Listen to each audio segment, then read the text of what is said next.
Le coronavirus nous est apparu en plein début de printemps, alors c'est sûr que c'est des mois qui sont occupés chez nous en santé des femmes. On a au-dessus de à peu près 200 accouchements par mois chez nous. Alors, personne n'a été épargné. Le dépistage, c'est pour tous. Alors, ça en fait beaucoup du dépistage.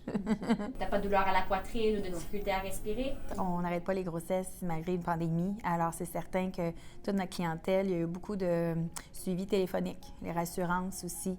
On a mis en place un dépistage aux portes de l'hôpital, mais aussi on en a mis un second sur l'étage, du 6e étage pour toute le santé mère-enfant, pour l'accès à la clientèle ambulatoire, pour leur suivi de grossesse, suivi d'échographie, mais aussi un suivi par rapport à leur entrée, leur admission lorsqu'ils sont en travail ou qu'ils viennent pour une césarienne.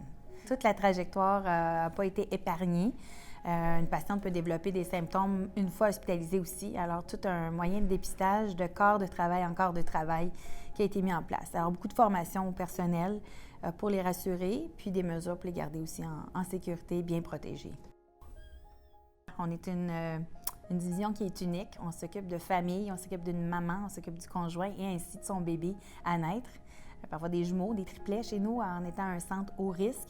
Alors, c'est certain qu'on ne veut pas que la contamination se fait de la mère au nouveau-né et de le père aussi qui peut être infecté qui vient chez nous. C'est une situation qui est quand même assez complexe. On a des patientes qui sont ici avec nous plusieurs semaines, étant des grossesses à risque, doivent être soignées, doivent être suivies. Pour nous, c'est important que malgré le fameux virus, qu'ils soient vraiment bien desservis.